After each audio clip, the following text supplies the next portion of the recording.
Maaf banget, tapi ini salah satu film horor terburuk yang gue tonton di tahun 2024 ini. Welcome to Ganding Review, gue mau bahas film Chromoleo. Jadi ceritanya yang gue tangkap kurang lebihnya ya, ada seorang ketua Petrus atau penembak misterius yang membunuh anak buahnya yang sudah tidak dia butuhkan. Salah satunya adalah mantunya sendiri. Belasan tahun kemudian, cucu bersama pacar cucunya datang ke desa si kakeknya yang Petrus ini, dan mereka dihantui hantu-hantu mantu dan anak buahnya yang lain yang disebut Chromoleo. Gue sebenarnya nggak enak mau nge-review jujur karena gue kenal sutradara dan produser-produsernya. Tapi ya, mau gimana, ini kerjaan utama gue sekarang, jadi reviewer film. Jadi gue mohon maaf sekiranya ada salah kata dalam review ini untuk ke para pembuatnya. Nggak ada unsur ngejatohin atau menyerang personal ke siapapun, simply ngebahas filmnya aja. Biasanya gue akan bahas baik dan kekurangan dari sebuah film, tapi mohon maaf, film ini susah sekali untuk gue temukan sisi bagusnya dari mana. Kalau dibilang horor, enggak juga, jump scare-nya dikit banget, serem pun juga enggak. Gue malah ngerasa hantu-hantu Chromoleo ini lucu, pada bawa-bawa peti mati gitu.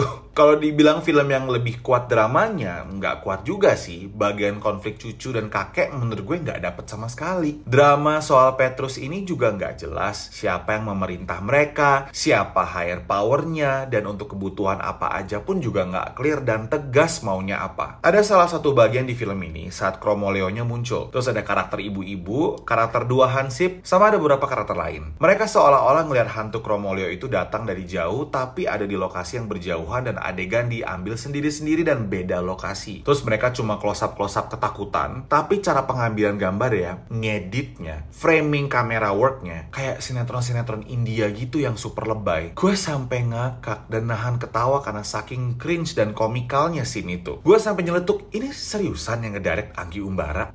Masa sih? Kok beda banget sama Comic 8, sama Susana, sama Si Manis Jembatan Ancol, Siksa Neraka, Final Sebelum 7 Hari? Kayak nggak Anggi Umbara banget. Entah mungkin beliau mau eksperimen gaya kamera work berbeda dari film-film sebelumnya atau gimana? Atau jangan-jangan asistennya yang ngerjain film ini alias Cornelio Sani yang ngedirect? Ya nggak penting juga sih siapa yang ngerjain. Tapi problemnya, end produknya nggak work sama sekali. Kayak jodoh wasiat bapak jatohnya. Paling mendingan di film ini ya Ratu Sofia sih. Paling parah, maaf banget, Cornelio Sani. Ya Tuhan, cringe banget actingnya. Mungkin beliau kebanyakan job desk kali ya. Co-director, penulis, aktor, mungkin produser lapangan juga kali ya. Nggak tau lah di balik layarnya gimana. Tapi yang pasti hasil yang gue lihat di layar itu gagal total. Chromoleo ini menjadi salah satu sajian buang-buang duit, buang-buang slot tayang di bioskop karena masih banyak film-film bagus dan lebih layak tayang tapi belum berhasil dapetin tanggal tayang di bioskop. Maaf sekali untuk siapapun di balik layarnya sama review ini kalau sekiranya terlalu brutal, but it is the bitter truth, dan itu yang gue rasakan saat nonton film ini. A waste of time and money. Tonton aja guys di bioskop. Mungkin ada yang berbeda pendapat, sok atau nggak masalah. Selera memang beda-beda. Mungkin gue yang salah. Tapi kalau kalian udah nonton, kita bahas sama-sama di kolom komentar ya.